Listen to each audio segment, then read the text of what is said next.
A positive role in our struggle, of that there is no question, and of course I myself would never be a Supreme Court judge, nor would never be a part of the system in any position, but I would say that at least while being inside that system there, he still kept his integrity. I, William Jefferson Clinton, do solemnly The swear. American capitalist system, as a backward system, has a way of presenting history as if history is made by one man, one great woman.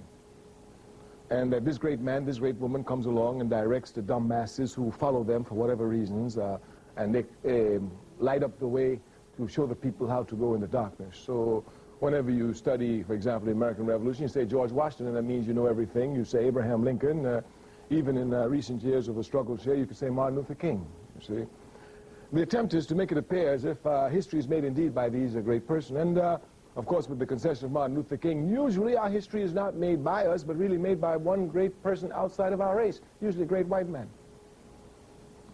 Thus, in the Civil War, we did absolutely nothing. It was Abraham Lincoln. As a matter of fact, recently, some lot of garbage is written in books by people who call themselves historians, making it appear as if we have to thank Lyndon Baines Johnson for the advancement because he signed the Civil Rights Bill.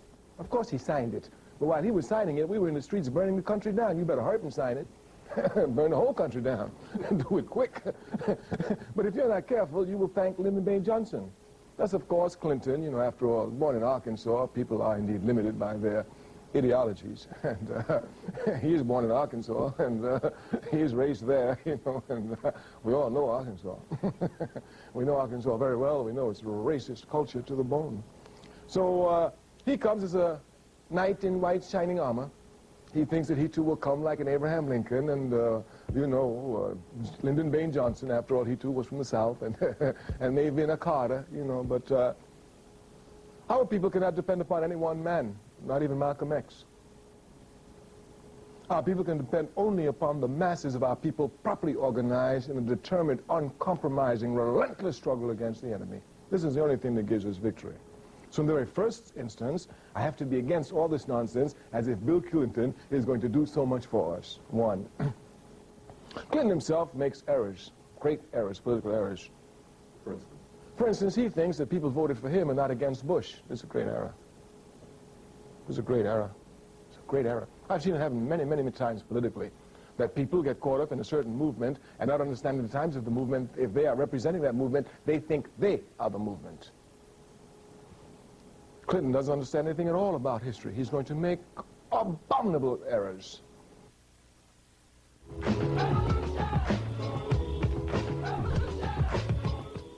When Nixon ran again, talking about the vote of the Africans, the importance of the significance, rather, the significance of the African vote in this election, when Nixon ran against Kennedy, it was the Africans that put Kennedy into power.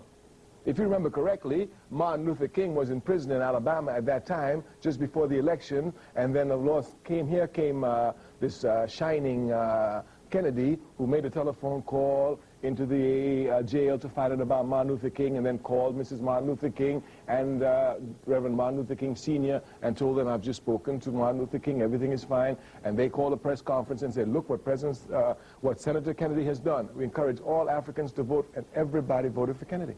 All the Africans. And if you look, Kennedy didn't win by this wide margin that all these historians mystify. He won by a very slim margin against Nixon. So Nixon knew it was us, you know. But if you look at the Africans in the Democratic Party, now I'm not a Democrat. I've never voted in my life in the Democratic Party, and I never vote in the Democratic Party. It's racist and it's capitalist to the core. This is understood. And I shed my blood. I shed my blood for the vote now. I want to make that clear. Some people get confused. The vote for me has never been the road to liberation. It's only the means of organizing my people. I know that. I've seen, I was a young man in Harlem when they disbarred Adam Clayton Powell. Harlem had no representation. We continued to eat and sleep and take drugs and continue life just like always.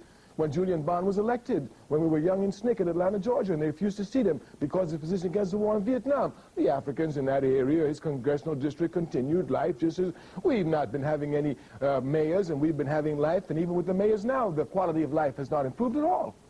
So I've known the vote is never what? You vote for once in 4 years and that's your political responsibility? That's the height of bourgeois propaganda, making the people politically irresponsible, thinking their irresponsibility is limited to a one-day vote. Well, politics is every day of every minute.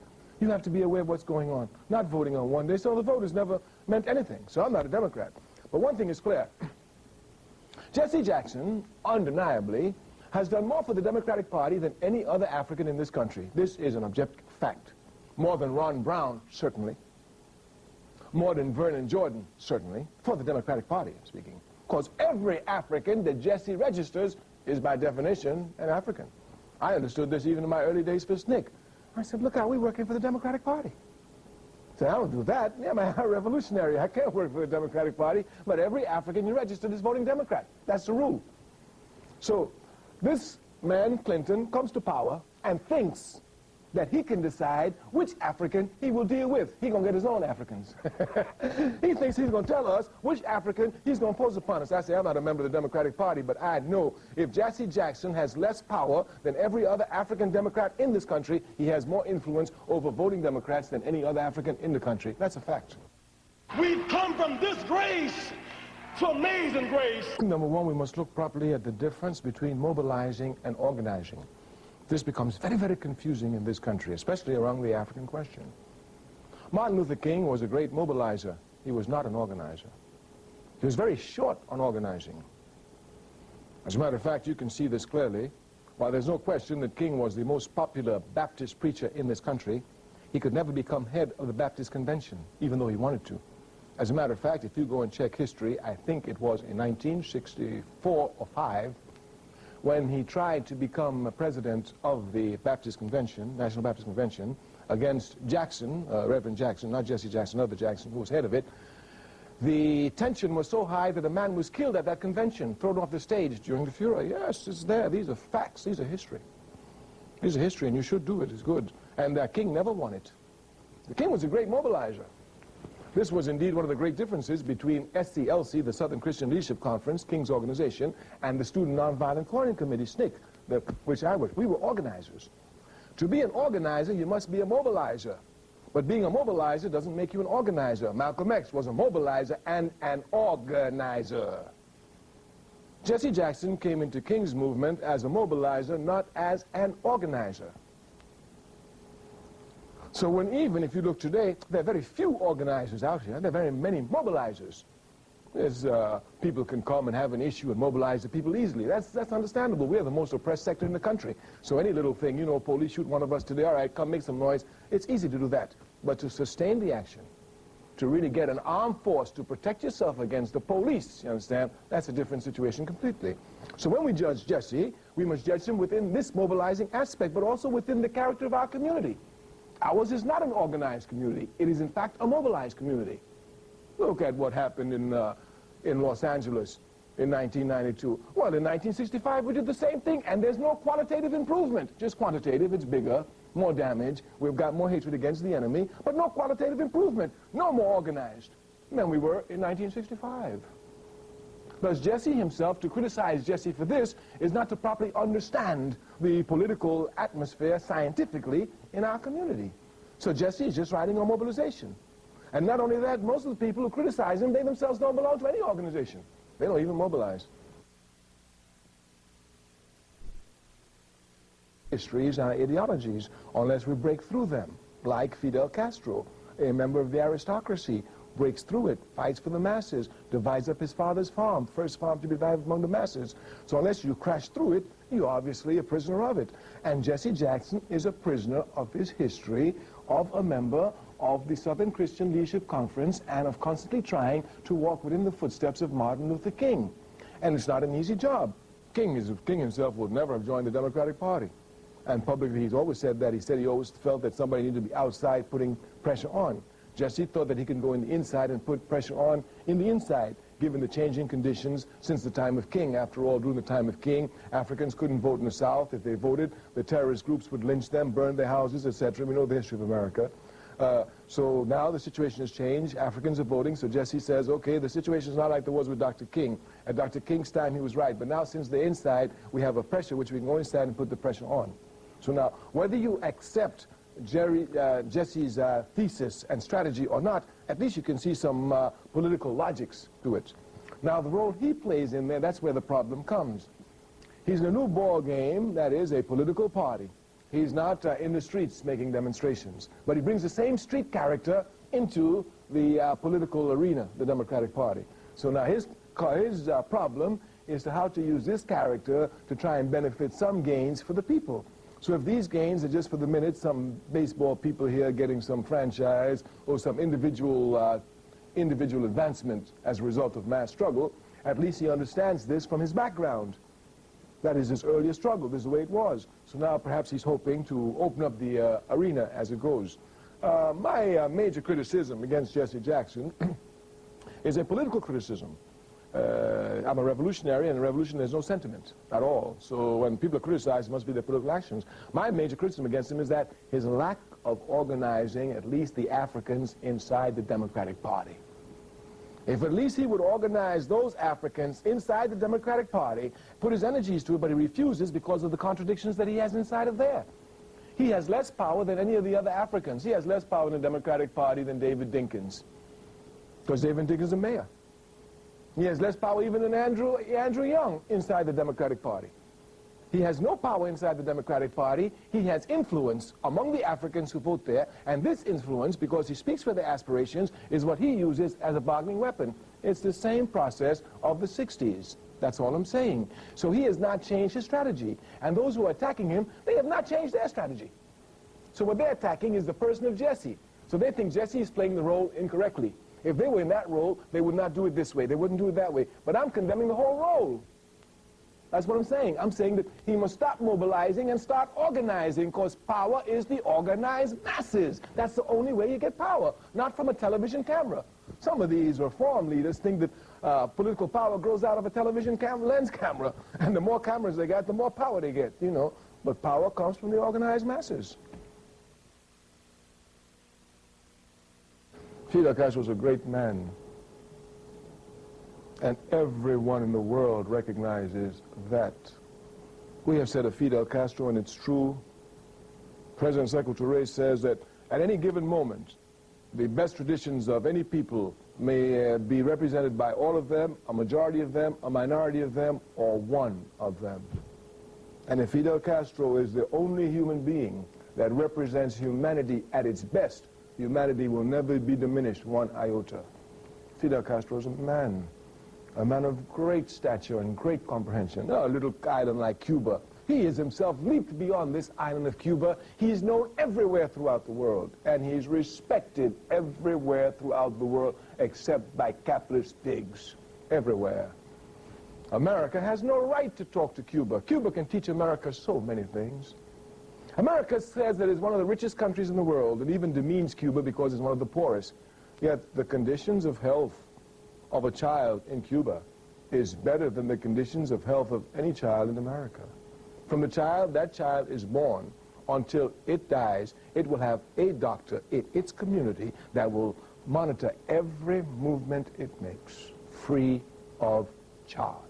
Because Fidel Castro understands that the most important thing in a society is the quantity and quality of the people and their rising level of consciousness, that they have, first of all, a responsibility to other Cubans before they have a responsibility to themselves.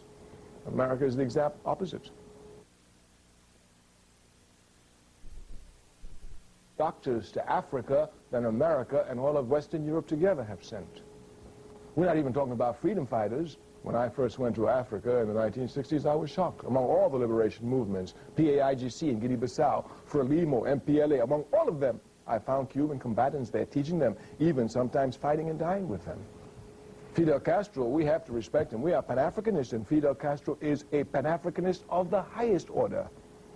When Angola was bleeding and the racist pigs in South Africa invaded Angola, Fidel Castro sent the sons and daughters of Africa, sent those Cubans there whose bloodstream has Africa tied to it, to go and defend Africa, to go and defend Africa's dignity. Fidel Castro, that's why the African community here, we instinctively love him. When Fidel Castro came to America at the United Nations, he came to live at the Theresa Hotel in Harlem. No other president has ever done that. That's the honor he paid to us. And he paid us that honor because we instinctively supported him. We always instinctively support justice. And we know that Fidel Castro is undergoing a just struggle, a struggle for independence, a struggle to be not under the hegemony of American imperialism like all the other puppets in the Caribbean. When America says jump, they say how high.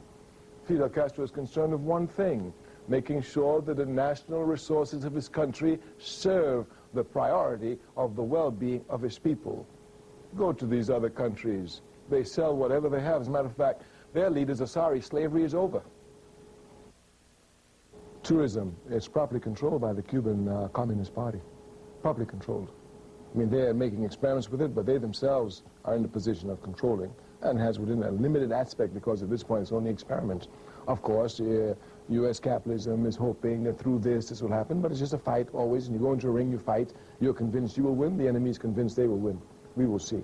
But I think the attack here, the political attack, is what I want to speak of. Under this political attack, it appears that because the people in Cuba are poor and they have nothing to eat, that they'll be disgruntled. Vietnam defeated America. Defeated America. And I was in North Vietnam. I had one of the greatest honors of my life. I had lunch with Ho Chi Minh in North Vietnam when American planes were bombing North Vietnam. One of the greatest honors of my life. And the Vietnamese who fought America, they fought America, and every Vietnamese soldier had not one bowl of rice a day. That was their ration. And they whooped America. What does not having food have to do with a fight when you're down? Matter of fact, the poorer you are, the more determined you are in the struggle. So if America keeps thinking that because now the Cubans will only have one bowl of rice, the Vietnamese defeated them on one bowl of rice. The Cubans defeat them on half a bowl.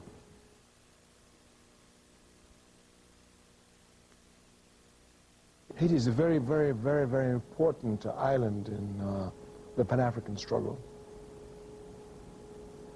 Haiti brings pride to Africans who know history. In 1803, Haiti was the most democratic country in the world.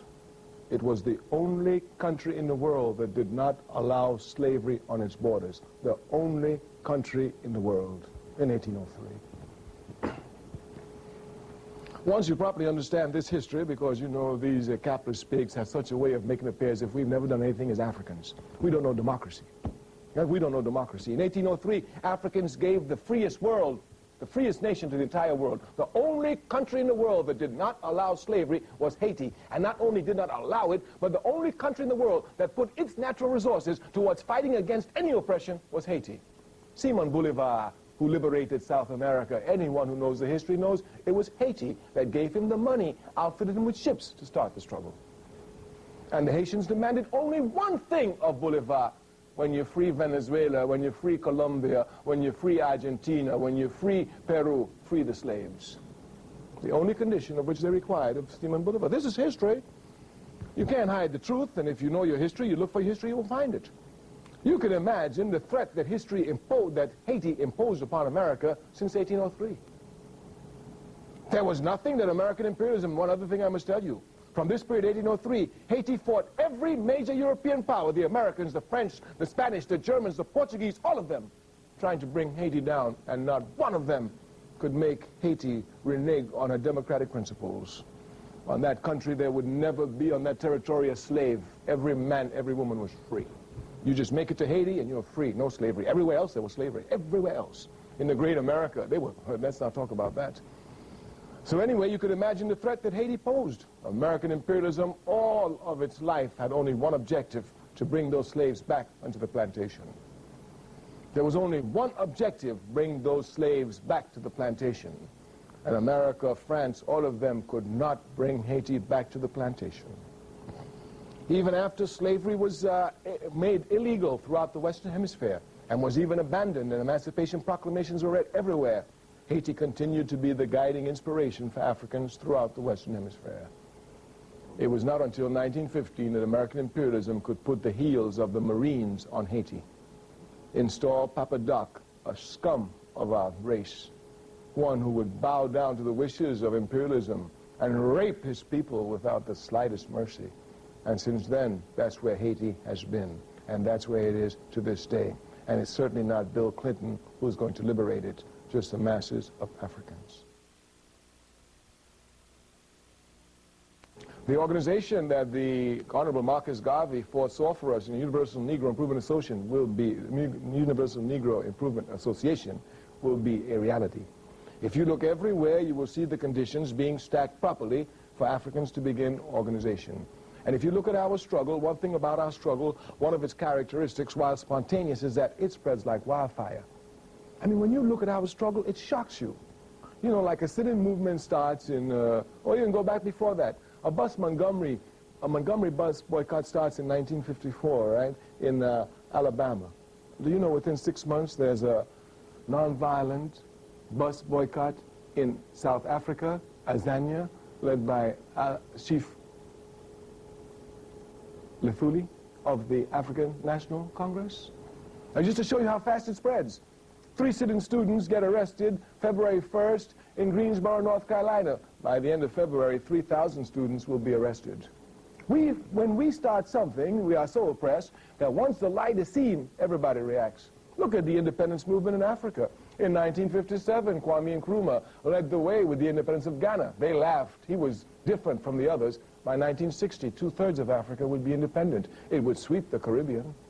Within 6 years, by 1966, practically all territories of Africans would be liberated except the stubborn ones like Azania, South Africa, Namibia in the past, the Portuguese ones where they were defeated and where they will be defeated, etc., etc. If you look at rebellions in this country, even just recently, in 1965, the first one started in Watts. By 1968, 300 cities would burn in this country under the torch of angry Africans. We have, in our character of struggle, not only is it spontaneous, but once it starts, it spreads like wildfire.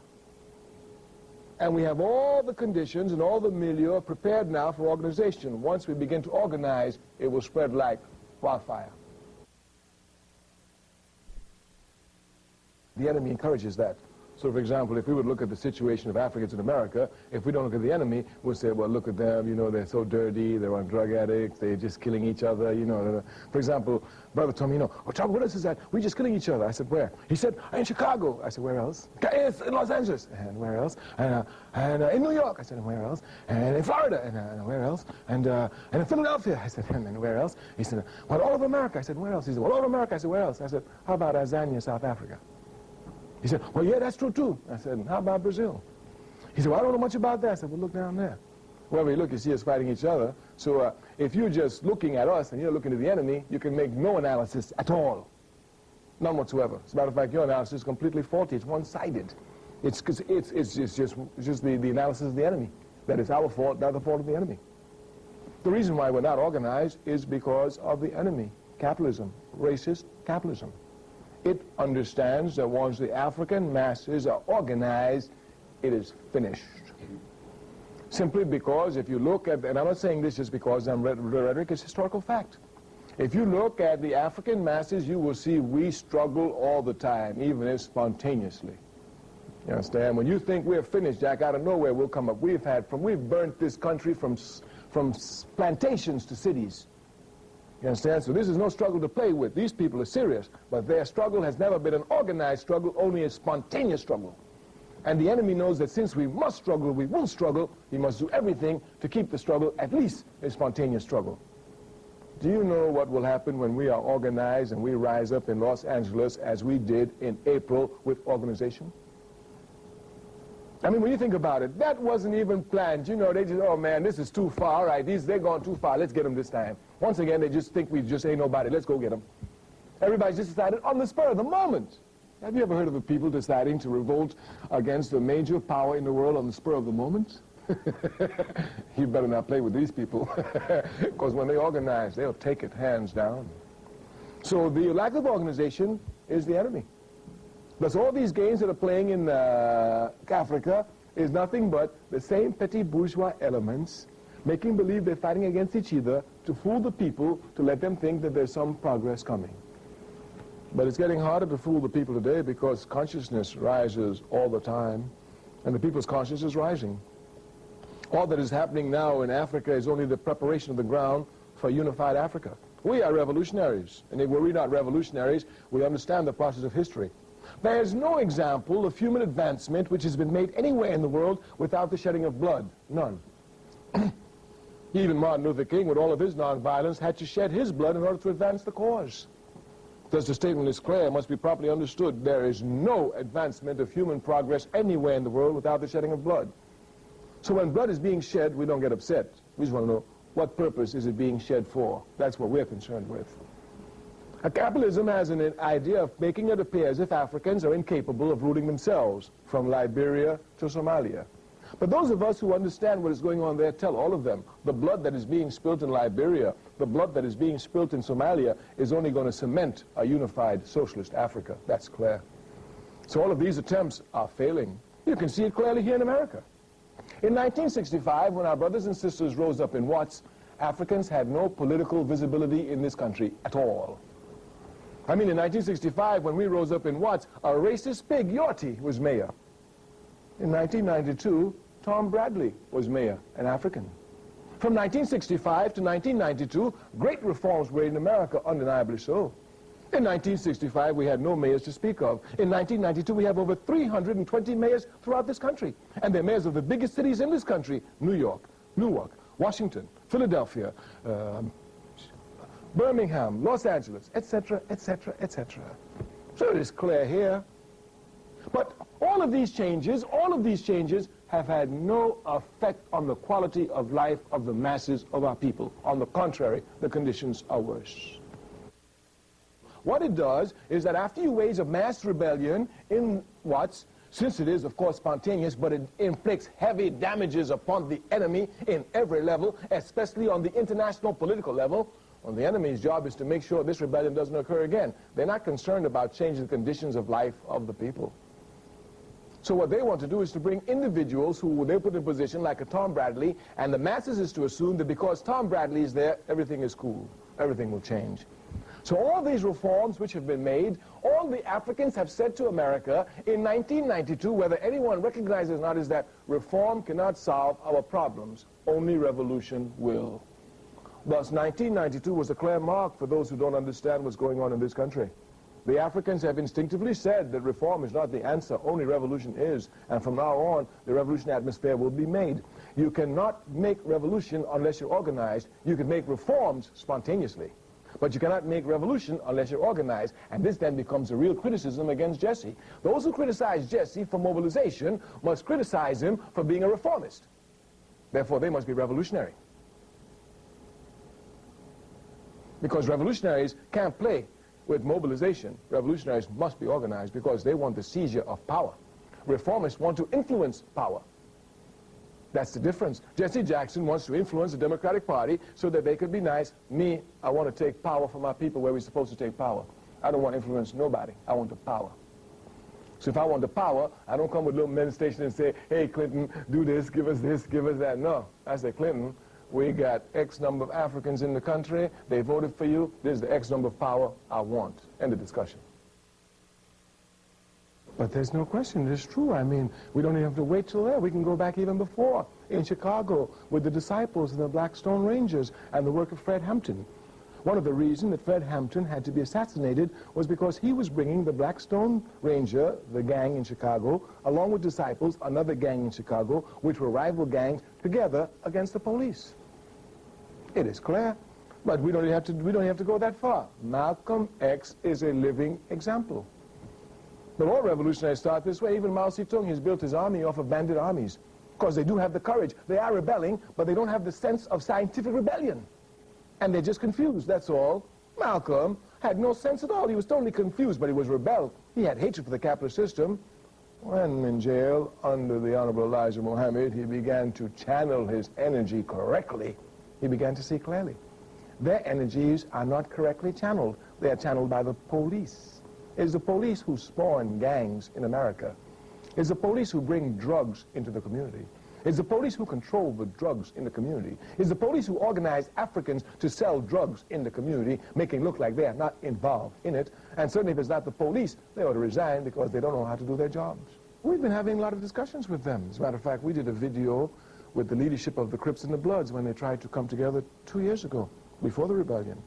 And this constant work is being done. And that video is there. We had their representatives come together. Of course, we told them the only way they will find unity is coming together to protect our community against racist police. Now, we even told them then the very guns which the police give to you, and it's the police who get these guns, you understand?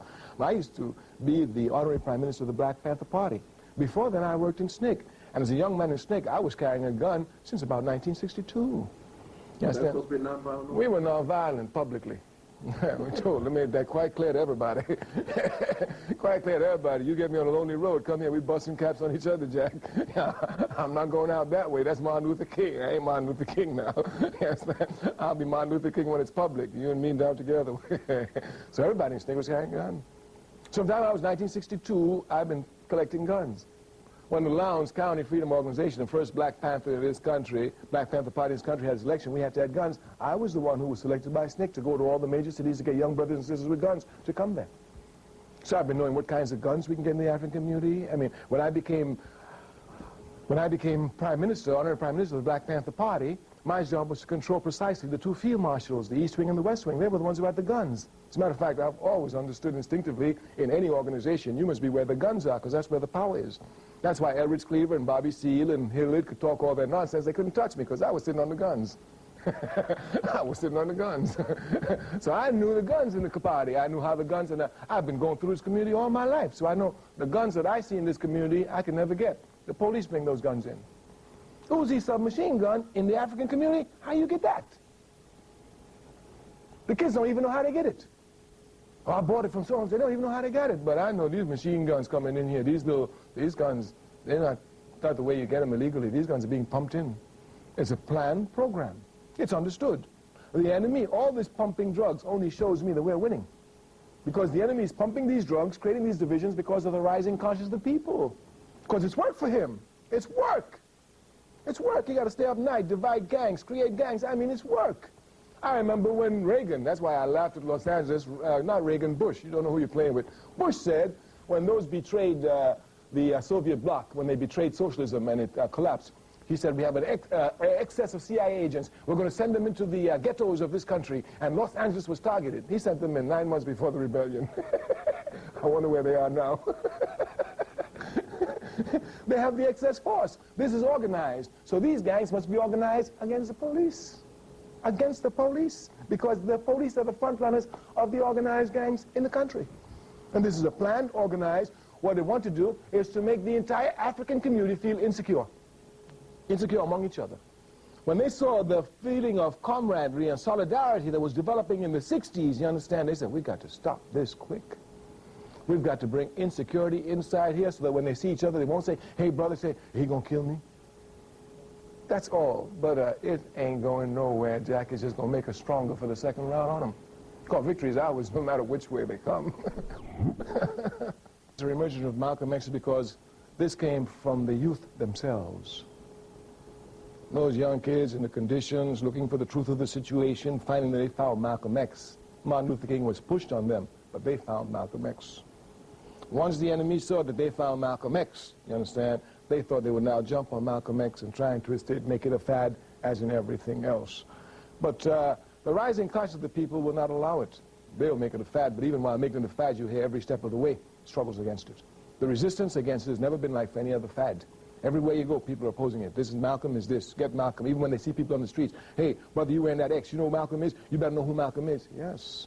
So the dialectical struggle inside our community, which is not picked up on the television camera, is what people are not seeing. Oh, you know, he wearing an X, he don't even know what it's for. You know, that's what they be saying. Me and you sit in the train, we know Malcolm. A brother walk on the train with X. And I said, we don't know the brother. Yeah, man, you know what the trouble is? Everybody wearing this X. Don't nobody know who Malcolm is. Malcolm was a down brother, you understand, before he go. So all those who wearing the X must know that Malcolm, you understand? So it's going to push more and more, and since we're having the milieu for proper organization, once that organization probably sets in, all that they're playing with is going to go against them. They're playing with it. I want to make that clear. They are playing with it, but they will not be able to play with it because the resistance, the awareness is such today that they themselves buried it, and since they couldn't keep it from being buried, they think they would co-opt it, but they will not be able to do it because it came from the determination of the youth themselves struggling for the truth. I will never say that progress is being made. If you stick a knife in my back 9 inches and pull it out 6 inches, there's no progress. If you pull it all the way out, that's not progress. The progress is healing the wound that the blow made. And they haven't even begun to pull the knife out, much less try and heal the wound. They won't even admit the knife is there. All I want them to do is to read Malcolm X himself. Not what people said about Malcolm X, just read Malcolm himself. And if they can't read, until they learn to read, listen to him. Because he's on records, he's on tapes. Just listen to Malcolm themselves. That's all they have to do. And the most important thing they must know about Malcolm X is that Malcolm X came from the depths and transformed himself to the heights. He came from the lowest depths to the highest heights. He was a criminal, he was a pimp. He was willing to sell African women, and he transformed himself to a man willing to give his life for a woman. So the main thing they must know from Malcolm X is that they have the same responsibility to transform themselves from one who thinks only about themselves and living on the community from one who comes to defend the community, to take nothing from the community and to want to only give everything they can to the community. That's the most important lesson. Skin may differ, but affection dwells in black and white the same. There's no question that King was killed by the FBI. There's no question. Of course, you must understand people get confused. I mean, J. Edgar Hoover has a job. It's a scientific job, just like any other job. His job is to maintain the status quo. He worked very hard at this job, J. Edgar Hoover. You must understand it. Now, people don't understand Hoover, you know, that's why they make mistakes, you know. Hoover worked very hard at this job. And by the 1950s, he had everything uptight. I mean, the Communist Party was running for cover in this country. The Socialist Party was running for cover. I mean, he had everything everywhere he wanted. And the group that he didn't think about the least, the slaves, they're the ones who jumped up. He wasn't even thinking about Montgomery. He didn't even have Rosa Parks' telephone line bugged. And she jumped up on him. And when she sat down, every African in this country stood up on their feet. And then he had one of the biggest problems he'd ever had in his entire life, a movement that would transform the status quo of America in an irreversible manner. That's what we did. So you can imagine J. Edgar Hoover. And J. Edgar Hoover was not stupid. He knew that King, you know, was the one who was doing this. He knew King with all his nonviolent rhetoric. He knew King with all of that. He knew King at heart was against injustice to the max. And he knew the capitalist system was unjust. So he knew King was his die-hard enemy. So Hoover is faced with a problem. King allows for other groups to spring up, like the Panthers, you know, and these other groups. But it's King who's making this possible. So Hoover is now faced with a problem. Since King's been rising since the 50s, now it's the 60s, and look at the country. I mean, you know, and all of it is because of these Africans.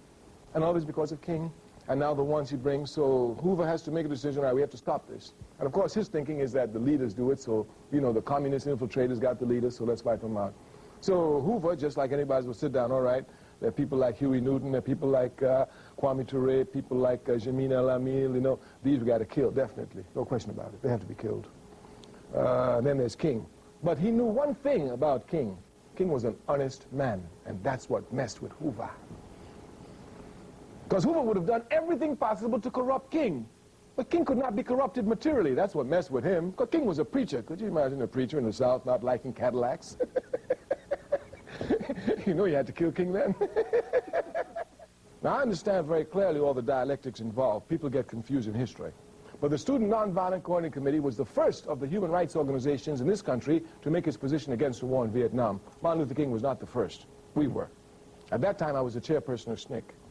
I understood instinctively that unless King made a position against the war in Vietnam, we would be isolated.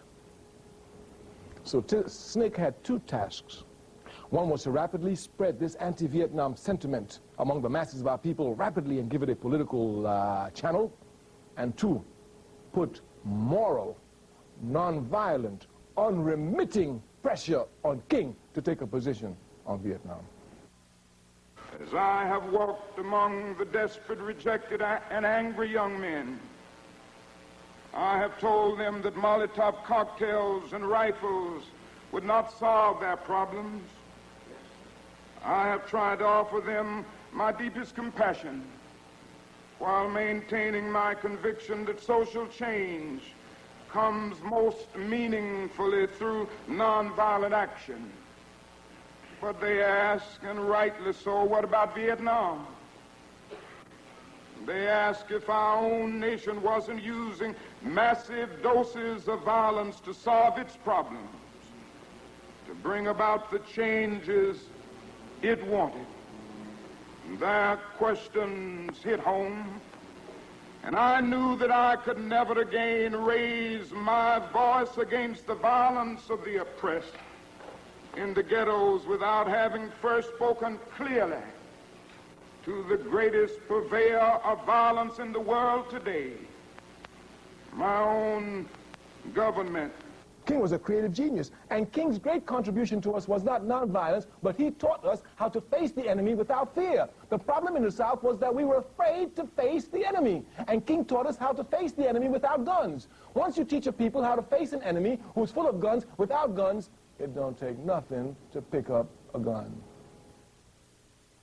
For a transcript of this program, send $4 to Journal Graphics, 1535 Grant Street, Denver, Colorado, 80203. To place a credit card order, call 1-800-TALK-SHOW.